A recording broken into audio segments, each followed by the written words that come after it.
Ever wonder if the world totally revolves around you? Feels like the whole world revolves around me somehow. If so, it's either because you have narcissistic personality disorder or you recently rewatched The Truman Show. Hopefully, it's the second one. Because over at Screen Rant, we just dove back into this 1998 classic to find some hidden gems. So stick around because we're turning the cameras back on and heading to Sea Haven Island for some amazing things you missed in The Truman Show. On a few occasions during the movie, Truman pops on his car radio station as he cruises around. But surprisingly, there's nary a note of the popular music from the late 90s when the movie was set. There's no Britney, no Destiny's Child, not even a long list of the women whom Lou Bega dated. Instead, the only thing we hear is a variety of classical music. So what gives? Is Truman a classical music snob? Did they manage to brainwash him into hating a rousing rendition of I Want It That Way? As funny as that would be, the answer is more clever than that. In the world of The Truman Show, the show within the movie, they would have a sizable but not unlimited budget. They had to pay for actors, cameras, props, and so on. Everything to keep up the facade of reality for Truman. So they figured they'd cut back on having to pay licensing fees for any of the music Truman hears throughout his life. Most popular classical music is old enough that it's gone into the public domain. That means you don't have to pay the rights holders when you use their music in film and TV. And yes, that means that around 70 years after Lou Bega dies, you'll be able to use Mambo No. 5 in all your films and shows. Exciting, we know. The producers not only had a ton of time to fill, but they also had a monster hit on their hands with The Truman Show. So they ultimately would have had to pay a lot of money in broadcasting and sync licensing fees. Instead, they just only ever introduced Truman to classical music. Plus, it had the added benefit of keeping him calm and pacified whenever he heard music. Oh, and in case I don't see you. Good afternoon, good evening, and good night.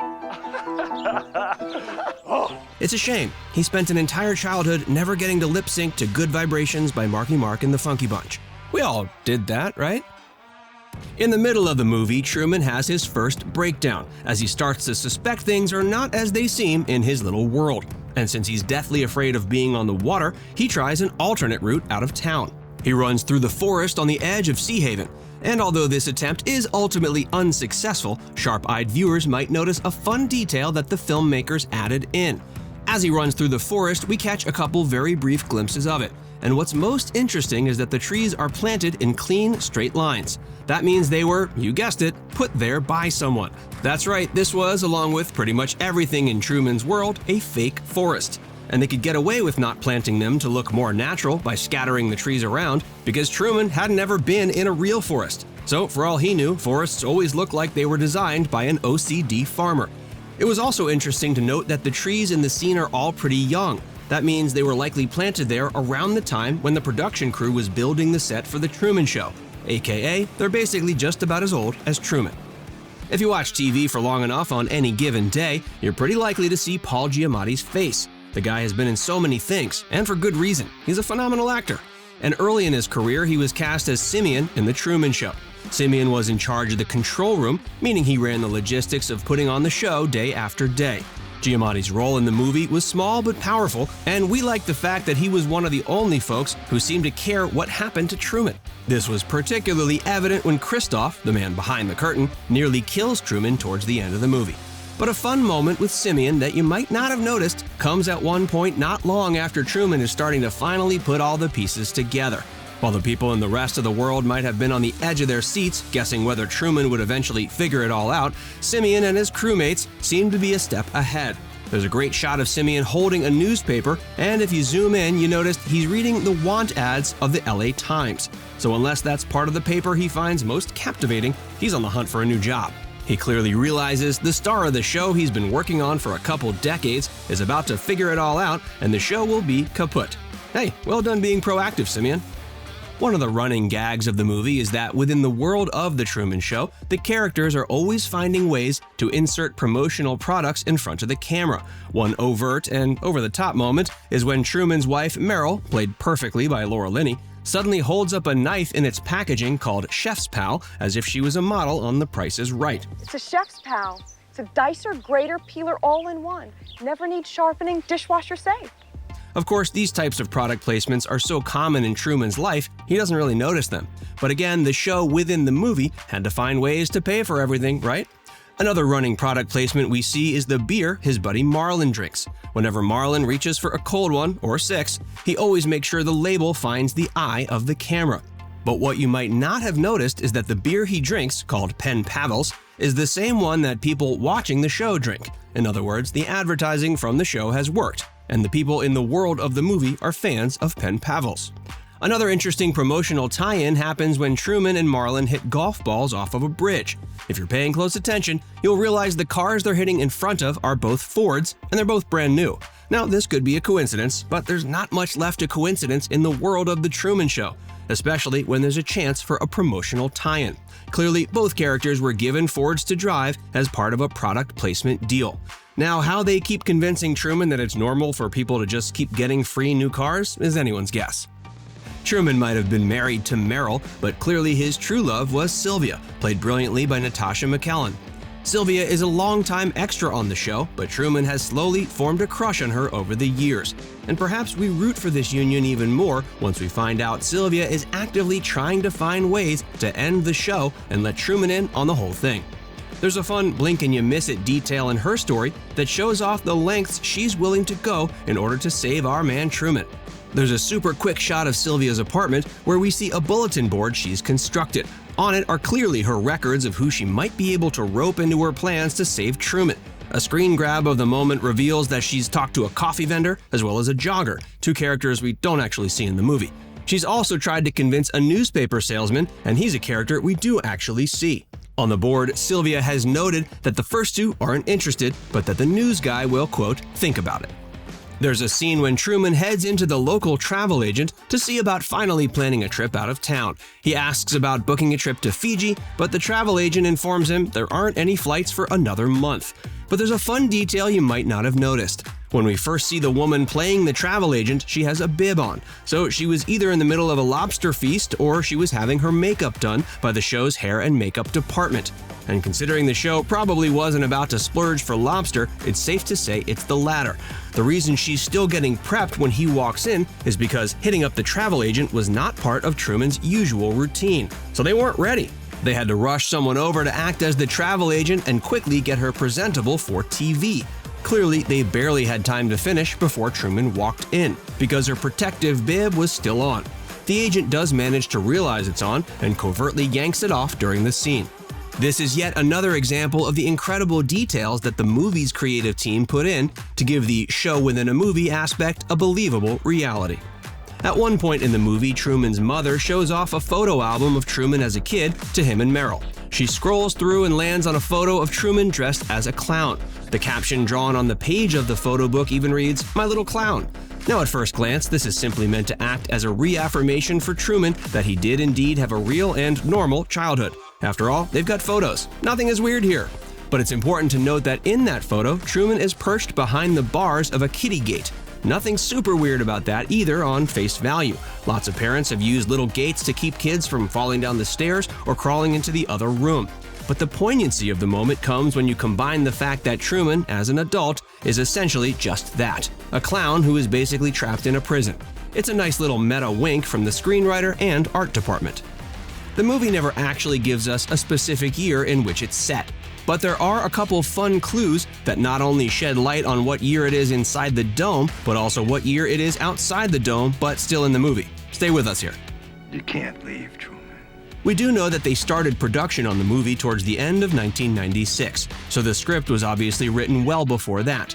And while it finally came out in theaters in '98, the creation date is likely more relevant. We say that because at one point in the movie, we see a magazine cover about The Truman Show, and the date says 1999. That means for everyone in the movie living outside the dome, it's 1999. It kind of makes sense when you imagine the writer, Andrew Niccol, might have assumed that the level of technology and logistics needed to make The Truman Show wouldn't be around for at least a few years after he wrote it. But eagle-eyed viewers have also noticed that there are numerous instances of the year 1996 popping up in newspapers and magazines inside the dome. So, for whatever reason, the producers of the show wanted Truman's existence to be 3 years behind everyone else outside the dome. Okay, you can uncross your eyes again. We all know that the people working inside the dome are actually pulling double duty. They're actors in the world of the show, but they also perform actual work if it's needed to keep up the illusion. Or at least they pretend to do the work. Confused? Basically, it's like the way you pretend to do work at your job while acting like you enjoy it. Hey! Go ahead. No, you first, please. I'm not that anxious to get there. Only kidding, I'm sure your job's great and you're great at it. Anywho, the makers of the movie have fun letting us in on the process sometimes. We've already touched on the appearance of the makeup bib on the travel agent earlier, but there are a couple other fun moments that highlight the fact that most of these people were totally faking their jobs. For instance, there's a scene when Truman is confiding in Marlon that he suspects things might be amiss. Marlon is theoretically restocking a candy machine as Truman talks, but he knows the camera positioned inside the machine is getting a great shot of Truman, so he needs to keep refilling the machine.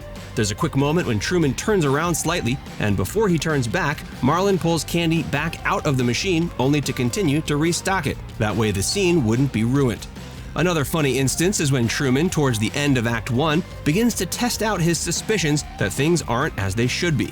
There's a quick shot that includes a street sweeper cleaning up the street, and considering there isn't a single piece of trash out there, he's clearly just sweeping up air, which is a good gig if you can get it.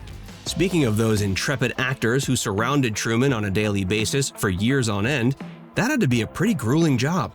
But even hardworking actors need some time off, right? So the script cleverly had a couple mentions of times in the past when the characters had been gone for a while. The most obvious one is probably when Marlon and Truman are having their bro down in the middle of the movie. They reminisce about days gone by, and they bring up the fact that when they were kids, Marlon one time stayed up all night in Truman's tent and came down with pneumonia. Remember that time I stayed up with you all night in your tent because you wanted to play North Pole and I got pneumonia?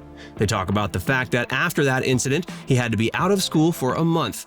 This seems like a clear excuse for Lewis, the actor playing Truman's best bud, to get some vacation days. It's minor details like this, scattered around the movie, that really add to the overall authenticity of the world that was created. Plus, we get to talk about them in videos about things you may have missed. The producers of The Truman Show spent years making sure Truman is so afraid of leaving town that he doesn't even want to try. A big part of this process is to make him deathly afraid of water, something they cemented by having his dad drown when Truman was young. They also set up a variety of roadblocks for the times when he does finally try to leave. This includes that unsuccessful trip to the travel agent that we talked about earlier. There is a moment when Truman gets incredibly close to leaving, though, when he shoves Meryl in his car and drives her around town. They even get as far as the bridge leaving Sea Haven. As they're driving onto the bridge, a wide shot shows us the sign that greets drivers. It reads, "You are now leaving Sea Haven Island. Are you sure that's a good idea?" It's so on the nose that it's perfect. Of course, anyone not in on the ruse, aka Truman, would likely see that as just an endorsement of the town. But the rest of the characters and the viewing audience all know that it's an attempt to scare him into turning back around. Another fun tidbit that the movie adds in with subtlety is the presence of vitamin D pills. During a shot where we see Truman enjoying his morning joe, there's a bottle on the table next to him. This was clearly something that the producers of the show made sure he took every day. Why? Because he'd spent exactly 0% of his life so far under the actual sun. His sun was merely studio lights, which don't transfer the levels of vitamin D that the real sun does. The health repercussions of a vitamin D deficiency can be drastic and include losing weight, having cognitive troubles, weak bones, and much more. So obviously they didn't want their lead character becoming sick and frail. Thus, they made sure he got his daily intake of vitamin D every morning. And finally, a fun random fact. We happened to run across a tweet from an actress in the movie that we thought was kind of interesting. She tweeted that all the scenes in the local bar that run throughout the movie weren't actually a part of the script, nor were they filmed alongside the rest of the scenes. At first, it was a mother and a daughter having a running conversation as they watched the show. But according to the actress, Krista Lynn Landolfi, the producers felt like those scenes were lacking some punch. So they shot an entire new set of scenes set inside a bar. And that's what ended up in the final cut. I just feel bad for the actors who played the mother and daughter and got cut. Well, maybe they'll be in the sequel, The Truman Show 2: Attack of the Clones. Okay, that wraps it up for today. Hopefully this list will have you looking at The Truman Show in a different light the next time you watch it. And to be abundantly clear, this video isn't part of a bigger show where you are the unwitting star. We know you know that, but it doesn't hurt to say out loud, you know? Okay, stay safe out there, and in case we don't see you, good afternoon, good evening, and good night.